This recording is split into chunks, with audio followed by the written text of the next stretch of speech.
Have you ever felt like your mind is just too full? Like it's a crowded room with 100 different voices all shouting at once? You've got work deadlines, family obligations, your endless to-do list, social media notifications, and that one embarrassing thing you said 5 years ago. It's overwhelming, isn't it? It feels like there's no space left to just breathe, to think clearly, to be creative.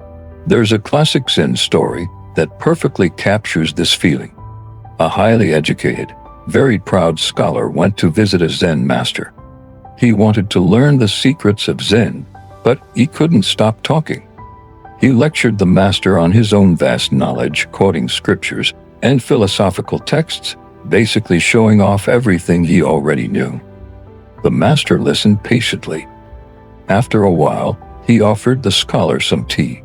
As he began to pour, the cup filled to the brim. But the master didn't stop. He kept pouring, and the hot tea overflowed, spilling all over the table and the scholar's expensive rugs. "Stop, what are you doing?" the scholar yelled, jumping back. "The cup is already full. It can't hold any more." The master calmly set down the teapot and looked at him. "Like this cup," he said, "you are full of your own opinions and speculations. How can I show you Zen unless you first empty your cup?"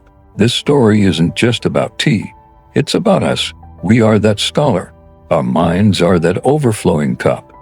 We're so filled with past experiences, future worries, preconceived notions, and the constant noise of daily life that there's no room for anything new, no room for peace, for insight, for genuine happiness. So, how do we empty our cup? How do we declutter our minds in a world that's constantly trying to fill them up? It's a practice, not a one-time fix. But it starts with giving yourself permission to let go. Think of your mind like a backpack you carry everywhere. Every day, you put things into it. A worry about a bill, a frustration from a traffic jam, a comment someone made that you keep replaying. Over time, that backpack gets incredibly heavy. You get so used to the weight that you forget what it feels like to walk without it. Emptying your mind is about intentionally opening that backpack and taking things out, one by one. One of the most powerful ways to do this is through mindfulness and being present right now, just for a moment. Stop what you're doing. Take a deep breath. Feel the air fill your lungs. Now breathe out and imagine you're releasing one of those heavy thoughts. Notice the feeling of the chair you're sitting on. Listen to the sounds around you without judging them. Just notice. For these few seconds, you're not in the past, you're not in the future. You are right here. You've just created a tiny bit of space. Another technique is what I call a brain dump. Before bed or first thing in the morning, grab a notebook and a pen. Write down everything that's bouncing around in your head. Every single thing. Your to-do list, your anxieties, your random ideas, your grocery list. Get it all out of your head and onto the paper. The act of writing it down transfers the burden from your mind to the page. It tells your brain, "I've got this. You don't have to keep reminding me." This simple act can feel like taking a huge weight off your shoulders. We also need to become gatekeepers of what we let into our minds in the first place. You wouldn't let just anyone walk into your house, would you? So why do we let toxic news cycles, negative social media feeds, and draining conversations occupy our mental space? Be intentional. Unfollow accounts that make you feel bad. Limit your exposure to the news. Politely steer conversations away from gossip and negativity. You are the curator of your own mind. Protect that space fiercely. Letting go of the past is a huge part of emptying your mind. We often carry around old mistakes, regrets, and grudges like they're precious treasures. But they're not. They are anchors, holding you back. Forgiving someone isn't about letting them off the hook. It's about setting yourself free from the burden of anger. Forgiving yourself for past mistakes isn't about ignoring the lesson.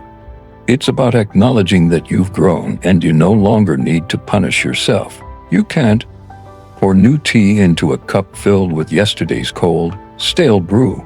The same goes for the future. We spend so much time worrying about things that might never happen. We play out 1,000 worst-case scenarios in our heads, filling our minds with anxiety and fear. Planning is useful. Worrying is not. When you find yourself spinning into a what-if spiral, gently bring yourself back to the present moment. Ask yourself, what is one thing I can do right now? Often, the answer is simply to breathe. When you start to practice emptying your mind, something amazing happens. You create space for creativity to flow, space for new ideas to emerge. You start to hear your own intuition, that quiet inner voice that gets drowned out by all the noise. You become a better listener, a more present friend, a more focused worker. Problems that seemed insurmountable suddenly appear manageable because you can see them clearly without the fog of mental clutter. Imagine a clear, still lake. You can see all the way to the bottom. You can see the reflection of the sky on its surface. That is your mind when it's empty. Now, imagine throwing a handful of rocks into that lake. The water becomes murky, the surface is agitated, and you can't see anything clearly. That is your mind when it's full.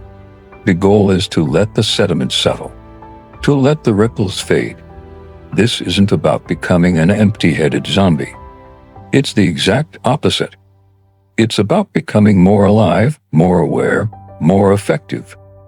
By emptying your mind of the non-essential, you make room for the essential. You make room for joy, for gratitude, for love, for peace. So, I invite you to try it. Start small. Find 5 minutes today to just sit in silence. Do a brain dump before you go to sleep tonight. Pay attention to what you're consuming mentally. Ask yourself, is this filling my cup in a good way, or is it just making it overflow with junk? Like the Zen master showed the scholar, you can't receive anything new until you make space for it. Your best ideas, your deepest peace, and your truest self are all waiting for you. They're just on the other side of that clutter. Take a deep breath, let it go, and empty your cup. Thank you for watching. If this story resonated with you, please consider liking this video and subscribing to our channel, Wordy Tales, for more stories to inspire your journey.